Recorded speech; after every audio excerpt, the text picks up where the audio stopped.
नमस्कार। अच्छा, जब भी कोई राजस्थान का नाम लेता है तो हमारे दिमाग में क्या आता है? रेगिस्तान, रेत के बड़े बड़े टीले, है ना? लेकिन क्या कभी सोचा है कि इस सूखी जमीन के नीचे नदियों का एक पूरा जाल भी हो सकता है?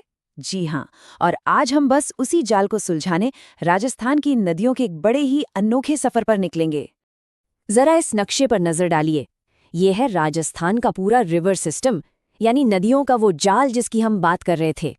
एक ऐसा राज्य जो अपने थार मरुस्थल के लिए जाना जाता है, वहां इतनी सारी नदियां होना सच में थोड़ी हैरानी की बात तो है।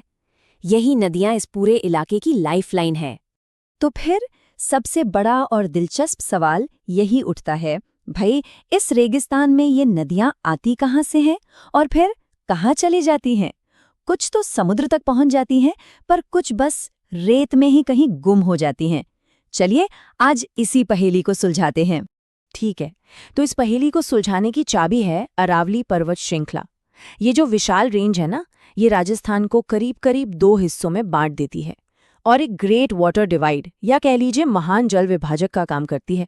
मतलब यही तय करती है कि कौन सी नदी पूरब की तरफ बहेगी और कौन सी पश्चिम की तरफ। तो बस यहीं से हमारी कहानी भी 2 अलग अलग रास्तों पर निकल पड़ती है। तो हम अपना सफर शुरू करते हैं अरावली के पूर्वी हिस्से से। यहाँ की ज्यादातर नदियां अपना पानी बंगाल की खाड़ी की तरफ ले जाती हैं। ये असल में यमुना और फिर गंगा नदी सिस्टम का ही हिस्सा बन जाती हैं। और इस पूरे सिस्टम की जो सबसे अहम नदी है वो है चंबल।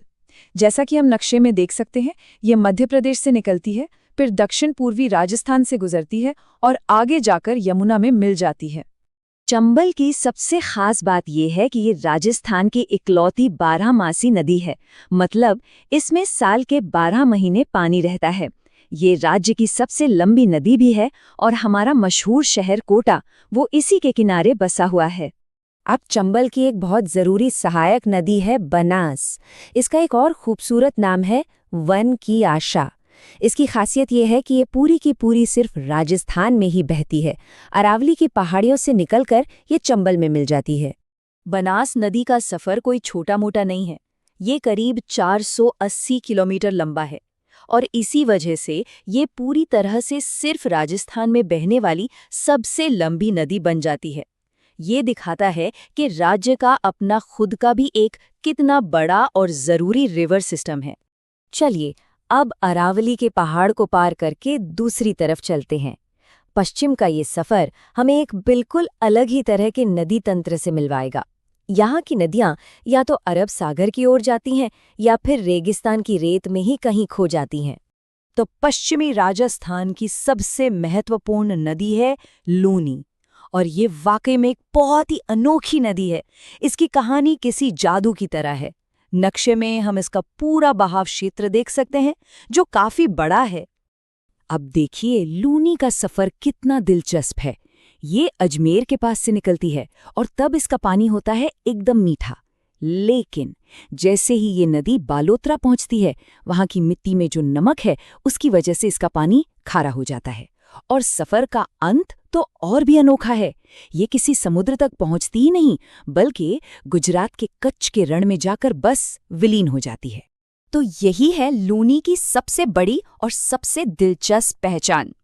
एक ही नदी जो अपने सफर में मीठे से खारी हो जाती है। ये राजस्थान के भूगोल का एक अद्भुत जीता जागता उदाहरण है। अच्छा, पश्चिम की ओर बहने वाली एक और जरूरी नदी है माही। ये दक्षिणी राजस्थान के जो आदिवासी इलाके हैं उनके लिए ये नदी किसी जीवन रेखा से कम नहीं है और आखिर में ये खंबात की खाड़ी में जाकर मिल जाती है। अब आता है हमारे सफर का आखिरी और शायद सबसे रहस्यमयी पड़ाव। हम बात करेंगे उन नदियों की जो ना तो बंगाल की खाड़ी तक पहुंच पाती हैं और ना ही अरब सागर तक। इन्हें कहते हैं आंतरिक प्रवाह वाली नदियां। और इनमें सबसे प्रमुख है घग्गर नदी। सोचिए, ये निकलती है हिमालय से, फिर उत्तरी राजस्थान में दाखिल होती है और फिर थार मरुस्थल की रेत में कहीं गायब हो जाती है। ये एक मौसमी नदी है जो ज्यादातर मानसून के दौरान ही बहती है। और जो बात इसे और भी खास बनाती है वो ये है कि ऐसा माना जाता है कि घग्गर असल में पौराणिक सरस्वती नदी का ही बचा हुआ रूप है, जिसका जिक्र हमें वेदों में भी मिलता है। तो ये सिर्फ एक नदी नहीं बल्कि इतिहास की एक जीती जागती धारा है। तो हमने देखा कि राजस्थान की नदियां कितनी अलग और अनोखी हैं, एक तरफ 12 महीने बहने वाली चंबल तो दूसरी तरफ मीठे से खारी हो जाने वाली लूनी और फिर रेत में ही खो जाने वाली घग्गर। ये सब हमें ये सोचने पर मजबूर करता है कि एक ऐसा राज्य जो पानी की कमी से जूझ रहा है, उसके भविष्य के लिए इन नदियों को बचाना और सही तरीके से इनका प्रबंधन करना आखिर कितना जरूरी है।